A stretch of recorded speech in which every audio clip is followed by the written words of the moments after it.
এখন আছি আমাদের পঞ্চগড় জেলার আমাদের গোয়ালপাড়া বাজার।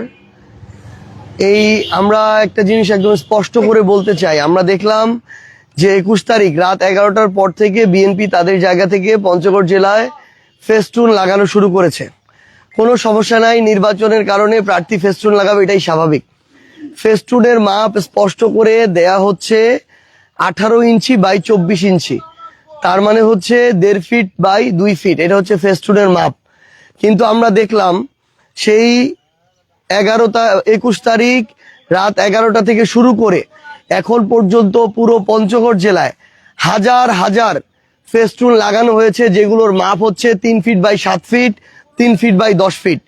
আমরা 22 তারিখে সকাল 11টার দিকে আমরা এই অভিযোগ লিখিতভাবে জেলার প্রশাসক অর্থাৎ জেলা রিটার্নিং অফিসার যিনি, তার বরাবর আমরা এটা দাখিল করেছি। 22 তারিখ গেছে, 23, 24, 25, 26, আজকে 27 তারিখ, 5 দিন শেষ হয়ে 6 দিন চলতেছে, এখন পর্যন্ত কোনো ব্যবস্থা নেওয়া হয় নাই। আমরা জেলা প্রশাসককে যখন বলি, রিটার্নিং অফিসারকে, তিনি বলেন তিনি কোন ইনকোয়ারি জুডিশিয়াল কাউন্সিলে দিছেন, তারা এটা দেখতেছেন। নির্বাচনের আচরণবিধি লঙ্ঘনের এটা দেখতে যদি কারো 6 দিন লাগে, তাহলে তো তার নির্বাচনের দায়িত্বে থাকার কোনো প্রয়োজন নাই। কারণ এরকম যদি হয় তাহলে ভোট চুরি হয়ে বাংলাদেশে আরেকটা ভোট চোর এমপি হয়ে যাবে, কিন্তু এটার কোনো সিদ্ধান্ত হবে না। আমরা এখন এই বাজারে আছি, আপনারা যদি দেখেন এই বাজারের পিছনেও এখানে এরকম একটা লাগানো আছে।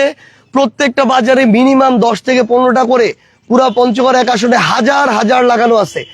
এটা আজকে থেকে 3 দিন আগে জেলা রিটার্নিং অফিসার একটা নোটিশ জারি করছিল, যে নোটিশে বলা হয়েছিল যে সম্ভবত এটা 25 তারিখে দুপুর 2টার মধ্যে সকল কিছু অপসারণ করতে হবে। 24 তারিখে দুপুর 2টার মধ্যে সবকিছু অপসারণ করতে হবে, তারা একটা অপসারণ করে নাই। আজকে 27 তারিখ আসছে, তাহলে এই রিটার্নিং অফিসার সহ প্রশাসনে যারা আছেন, আপনারা কি বিএনপি কে নির্দেশনা দিতে ভয় পান, নাকি আপনার নির্দেশনা তারা যদি না মানে তাহলে তাদের বিরুদ্ধে ব্যবস্থা নিতে ভয় পান?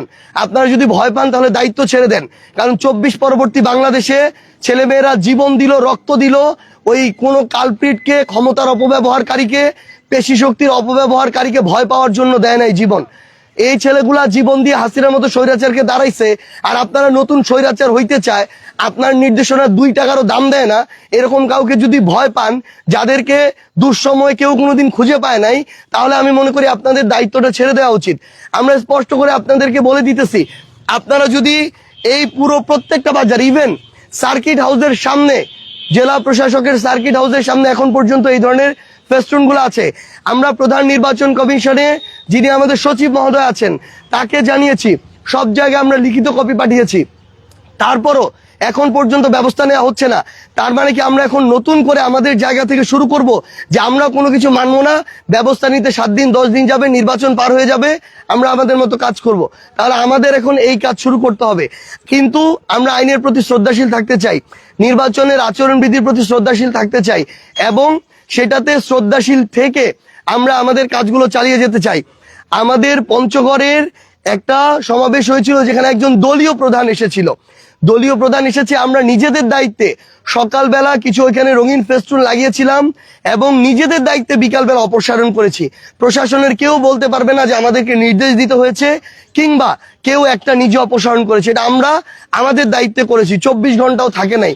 দলীয় প্রধান আসলে এটা কিছুটা ব্যতিক্রম হতে পারে। তারেক রহমান যেখানে যেখানে যাচ্ছেন, এখানে এরকম ব্যতিক্রম অনেক ঘটনা ঘটছে। তিনি অনেক রাতে প্রোগ্রাম করেন, অনেক সকালে প্রোগ্রাম করেন, সেটা এক্সেপশনাল কেস, সেটা অনেক ক্ষেত্রে হতে পারে। তারেক রহমান নির্বাচন যখন দেশে আসেন, তখনও নির্বাচন আচরণবিধি মানা হয় না, পুরো ঢাকা শহর পোস্টারে ছেয়ে গেছিল, ব্যানারে ছেয়ে গেছিল, আমরা কোনো কথা বলি না, একজন দলীয় প্রধান, এটা হইতে পারে। ঠিক তেমনি ভাবে আমাদের এখানে একজন দলীয় প্রধান এসেছিলেন, তারপর আমরা খুবই সামান্য মাত্রায় করেছিলাম। কিন্তু তারপর থেকে এখনো এই যে ব্যানার যেগুলো ঝুলানো হয়েছে, ব্যানারও না, এগুলাকে মানে কি বলবো, ব্যানার না ফেস্টুন নাকি কোনো কিছু বলার সুযোগ নাই। আমরা যখন জেলা প্রশাসকের সাথে মিটিং করলাম, সেখানে তাদের প্রতিনিধি এসে বলতেছে অক্সফোর্ড ডিকশনারির ভাষ্য অনুযায়ী এটা নাকি কোন ব্যানার নাকি। আরে ভাই, অক্সফোর্ড ডিকশনারি কি দিয়ে বাংলাদেশ চলে নাকি বাংলাদেশের নির্বাচন চলে? ফাইজলামি করার একটা লিমিট আছে।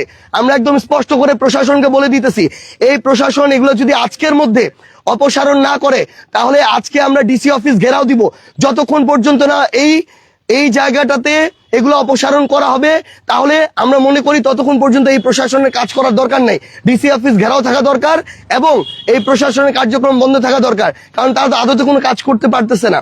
এবং স্পষ্ট করে একটা আমাদের জায়গা থেকে কথা বলে দিই, কালকে যদি আমাদের চোখে এগুলা পড়ে, এটা আমাদের 11 দলীয় জোটের পক্ষ থেকে ঘোষণা, প্রশাসন যদি আবারও ব্যর্থ হয়, তার দায়িত্ব পালন না করতে পারে, তাহলে আমাদেরকে নিজেরা এই দায়িত্ব পালন করতে হবে। পুরা পঞ্চগড় 1 আসনের সাধারণ মানুষ, আপনারা আপনাদের জায়গা থেকে যারা নির্বাচন আচরণবিধি মানবে না, তাদের সকল পোস্টার, ব্যানার, ফেস্টুন আপনারা অপসারণ করবেন। তারপর আমরা দেখব কারা এখানে কথা বলে, কোন প্রশাসন কথা বলে। যেই প্রশাসনের এইটুকু গার্ডস নাই একটা অন্যায়ের বিরুদ্ধে ব্যবস্থা নেওয়ার, সেই প্রশাসনে থাকার কোনোভাবেই যোগ্য না। আমরা আমাদের জায়গা থেকে এই ঘোষণা দিতেছি, আজকে রাতে আমরা এটা হয়, যদি আজকের মধ্যে সরানো না হয় তাহলে ডিসি অফিস ঘেরাও হবে। আর যদি এই জায়গায় ডিসি অফিস ঘেরাওয়ের পরও এখানে অপসারণ না হয়, তাহলে কালকে আমাদের স্পষ্ট ঘোষণা, পুরো পঞ্চগড় জেলার সাধারণ মানুষ একসাথে মিলে 1 আসনের যত ধরনের অবৈধ ফেস্টুন আছে, আমরা এই অবৈধ ফেস্টুন অপসারণের উদ্যোগ নিজেরা নিব। দেখা হবে মাঠে, দেখব পেশি শক্তির জোর এই বাংলাদেশে টিকে নাকি আইনের যে বাস্তবায়ন সেই বাস্তবায়ন হয়। দেখা হবে মাঠে।